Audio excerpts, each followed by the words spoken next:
Hello, Abnormal Investigations. Good to see you guys.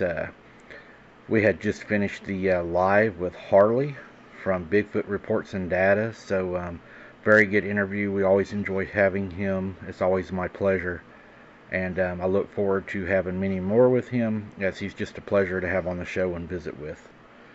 I have an encounter here for you today. It's a pretty crazy encounter, and I think you're going to enjoy this one. And by enjoy, I don't always mean that it's good. I just mean the evidence and sometimes the information we receive from them. So we'll go ahead and jump into this one, guys, and I look forward to seeing your comments. It was December 1999, and I was 11 years old when the unimaginable occurred at my dad's farm in central Sweden. My sister and I spent winter breaks helping with the pigs. That day, an eerie feeling had came over all of us. The pig housing stood isolated, surrounded by dense woods and darkness that seemed to swallow everything. My dad's strict rules about staying indoors after dark hinted at a secret. His warnings echoed in my mind. Don't stray from the house after sunset. While my dad and sister were away, I fed and cleaned the pens and the stables, and stable number 1 housed 2-month-old pigs. Stable number 2 had a pregnant sows, and stable 3 awaited new arrivals. As I worked the pigs, unusual behavior caught my attention. They seemed nervous, huddling together. Outside, the snow covered the ground, glistened like polished steel. The cold air stung my face. I approached the manure tank and saw something that made my heart almost beat out of my chest. A massive, wolf-like creature leaned over the pig carcass that we had laid outside, its eyes staring at me like right into my soul. And it had a rose stem smell from its breath.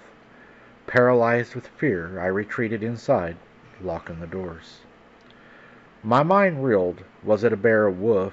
No, it was something else, something unnatural, something that I'd never seen.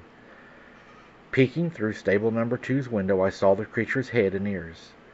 The pig's loud grunting alerted it, and it approached. I crawled to the staff room, afraid to enter due to the large windows.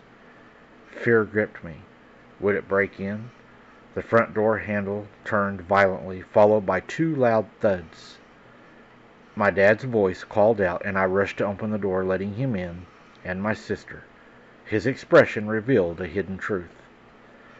That evening, my dad went alone to give the pigs their evening meal. His eyes seemed haunted. Later, he enforced stricter rules. Never go outside after dark. Ever. The darkness outside seemed to grow thicker. Years passed, and my curiosity grew. Did my dad know about the creature? Had he seen it?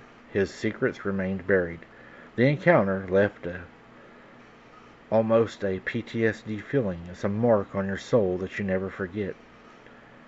After my dad passed away, I inherited the farm but couldn't shake the feeling that something watched from the darkness. The pig's nervous behavior confirmed my suspicions. Some legends say werewolves roam Sweden's forests. I believe them now. Local tales spoke of mysterious creatures lurking in the woods. Villagers whispered about the strange happenings and unexplained attacks. I realized my dad's farm was at the heart of this darkness. One winter night I saw it again, its eyes shining from a towering figure. The pigs' terrified squeals echoed through the stables. I knew then that the creature still lurked and was still waiting. Now I live with a constant fear of what's outside, watching and waiting. My dad's secret remains unspoken, but I understand his warnings now. The darkness seems alive, pulsing with an unworldly energy. Some nights I hear the creature's howls echoing through the forest. I know I'm not alone on this farm. The legacy of fear continues.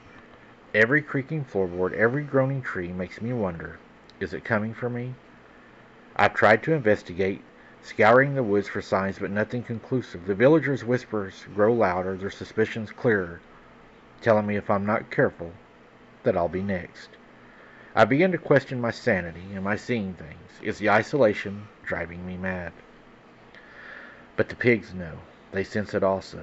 One night, I'll face it again, and the next time I will escape, hopefully, or will I become the creature's next victim? I now carry a gun with me when I feed, and I watch over my shoulder at every sound that I hear. I pray this thing never comes back. I would say the pigs are probably a food source for it that's drawing them up there, and if y'all have feed, I know that a lot of pig farmers sometimes, like you was talking about a carcass outside, when they have one that dies or has to be put down, sometimes they will throw them out for the animals, which is a bad idea because it lures everything in, and sometimes even the things you don't want. I think that if you keep everything put up, keep the feed put up, and you stay clean to where you don't have anything outside that would entice them to where they feel like they can get to it, they may pass you by. But also they may be there also because they do sense that there is a food source there. Cameras and security lights is what I would do if I were you. Even deer cameras that have the IR light, I believe they can see that, the infrared light, and it may help deter them. Build you a wall with your lights and with your cameras. I think that would help you a lot. And until next time, guys, keep your head on a swivel. Don't be something's dinner. And we'll see you on the next one.